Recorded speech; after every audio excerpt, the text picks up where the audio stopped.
Iyo hageze nko gushinga urugo, umuhungu agendana ubumuga umenga nibisanzwe akubakana n'umukenyezi yifuza atanagendana n'ubumuga bivanye n'ingene amushimye. Ariko iyo hageze ko umukobwa agendana ubumuga yubaka, iyo ahuriranyeho umusore atagendana ubumuga haba ingorane, haba mu muryango uwo muhungu avukamwo canke mu kibano, aho babona ko mwigeme agendana ubumuga ngira atarakwiye kubaka. Nivyo byose nibiza n'ingorane agenda aronka zitangana ihohoterwa ahura zidashikira umuhungu. Dufatiye ku vyo twaganiriye, turabona ko abamenyeshamakuru batwitavye uno munsi baratahura message twagombye kubaha, baratahura ko vy'ukuri bafise uruhara rudasanzwe kugira ngo agateka k'umukenyezi agendana ubumuga kubahirizwe.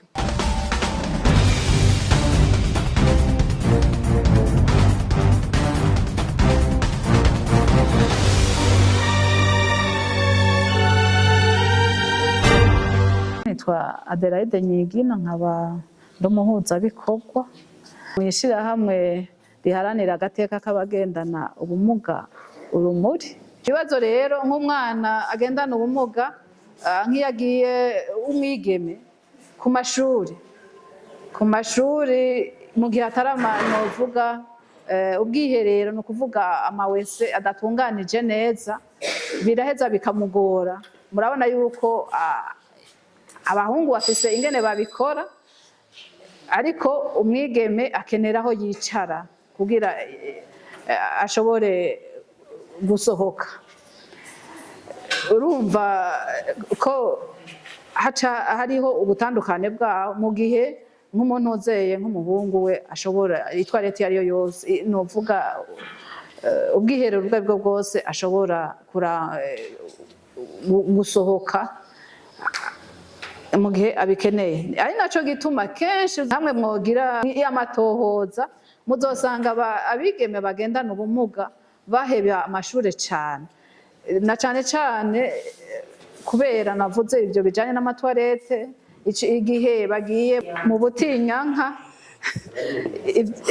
Ivyo nibihe rero usanga bibagora. Iyo ari nk'umwana w'umwigeme agendana ubumuga ava nko mu muryango hoho ukenye, bica bigorana cane kubera ntaheza ngo abironke, ntaronka aho yihindurira naho yoba bifise. Uzosanga kenshi baheza bagata icizere, amashuri ugasanga barayataye. Ikindi kijanye no gushikira ayo mashuri, novuga twavuze ko ari gutandukanya abigeme n'abahungu. Iyo hageze ko bibaruka basama inda, biragorana. Uravye nk'abagendana ubumuga bw'ingingo z'umubiri, uravye bijya bitanda batwakirirako kugira ngo twibaruke canke bariko baradusuzuma kwa muganga, biragoye cane kurira. Ivyo rero biratuma umuntu uzeye umwigeme, umudamu afise imbanyi atisandura cane, kuko bakenera kumuterura.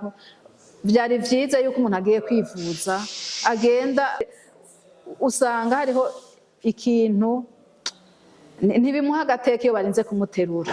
Ariko yaba hariho ibitanda ajako bigaca bimuduza, hanyuma bakamukorera ivyo vyankenerwa bakorera abandi, nawe yumva ko atabaje bamukuyakuya bamuduza bagira gute. Ivyo vyonezera cane. Ikindi rero umuntu agiye kwa muganga umwigeme, hari n'ingene inyifato bamugirako cane barya asanga ashikirako cane iyo agiye kwa muganga. Ntibaratahura neza ko umwigeme agendana ubumuga nawe afise uburenganzira bwo kurondoka. Umenga ibihimba byose biba vyarapfuye, ntashobora kurondoka. Muri ico gihe rero uca usanga hagirira ingorane, kuko hajamwo agakekezo mu kumwakira. Ntawovuga nta muvyeyi umumama agendana ubumuga yagiye kuvyara atoba yarahuye n'ikibazo ashitse imbere kwa muganga kijanye n'abarya bajejwe kutwakira. Usanga hariho amajambo bashobora kukubwira agukomeretsa muzi n'ububabare umuntu aba afise. Murazi yuko inda iraremera umuntu atagendana ubumuga. Iyo bishitse rero ku muntu agendana ubumuga yarakwiye koroherezwa cane. Abantu bahohoterwa abafatwa ku nguvu batwara n'imbanyi batifuza kandi n'abakenyezi bagendana ubumuga nta bahungu bafatwa ku nguvu ngo bategwe inda ngo canke ngo bategwe ibigwara bica mu bihimba vy'irondoka. Nabo bantuzeye nabo bakenyezi ngira nagerageje kubabwira ibintu umukenyezi ashobora agendana ubumuga adashobora kutaronka ufatiye no ku muhungu agendana ubumuga. Hari handi iyo hageze nko gushinga urugo umuhungu agendana ubumuga umenga nibisanzwe akubakana n'umukenyezi yifuza atanagendana n'ubumuga bivanye n'ingene amushimye. Ariko iyo hageze ko umukobwa agendana ubumuga yubaka, iyo ahuriranyeho umusore atagendana ubumuga haba ingorane, haba mu muryango umuntu uzeye uwo muhungu avukamwo canke mu kibano, aho babona ko umwigeme agendana ubumuga ngira atarakwiye kubaka. N'ivyo byose nibiza n'ingorane agenda aronka zitangana ihohoterwa ahura zidashikira umuhungu. Hageze gutorana umuhungu agendana ubumuga aratorana mu muryango, umwigeme agendana ubumuga naho abo atarongoye yagumiriwe iwabo ntafise uburenganzira bwo kugabura co kimwe nabo bavukana. Bagira ati gumirirwa ngaho tuzoza turakugaburira. Abo wo kugaburirwa agize Imana bakemera ko bamugaburira. Murumva ko hariho itandukaniro rinini cane, haba za nyubako kwa muganga, ku mashure, mu butungane, ko turiko turavuga n'ibijanye n'ubutungane kana jone tukivuge. Novuga ibi byose vyankenerwa bikorerwa abandi bapfasoni batafise ubumuga, bobo baca bagira ingorane kugira ngo bashobore kubishikira. Imigambi y'iterambere ifatwa mu gihugu kenshi usanga ivuga abapfasoni muri rusange, ntibigera biyumvira ati wa mupfasoni agendana ubumuga arafise inzitizi zitamutuma tugendera ku rugero rumwe.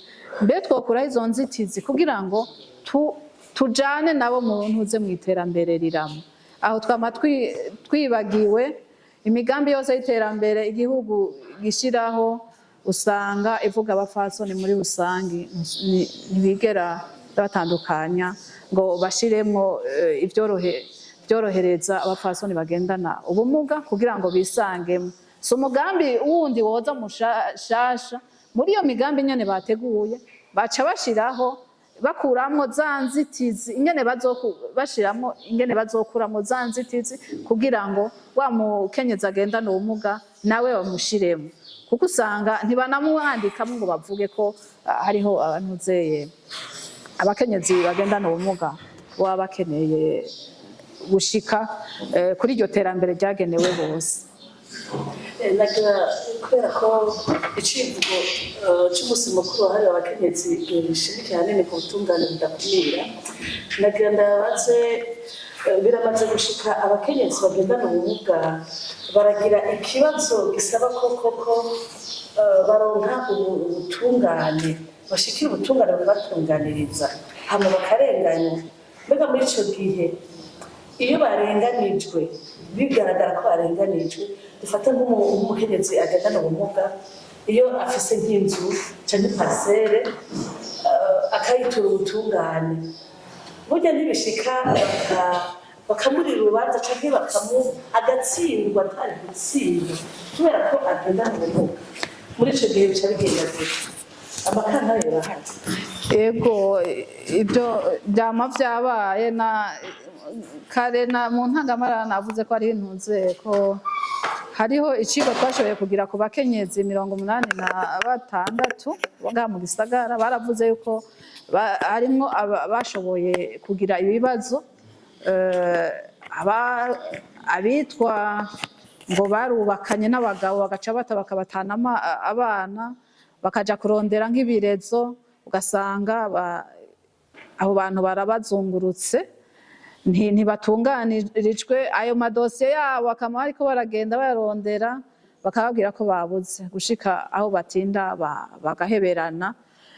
Hariho nk'abo usanga bagendera kuri rya kinga kabwira ati dosiye zibitswe hejuru ubifise ari ngaha naha ugasanga ntibihavuye ngo bikunde ko urubanza rwiwe rushobora gutunganywa baca baheba benshi baraheba nuko bigenda kuko imanza zirahari baritura ubutungane mugabo ntibaheza ngo batunganirizwe.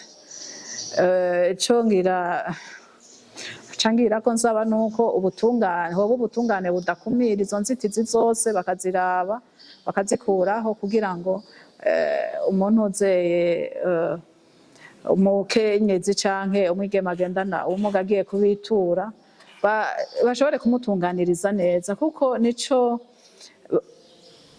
bashiriweho nico gikorwa cabo kugira ngo dutunganirizwe twumve yuko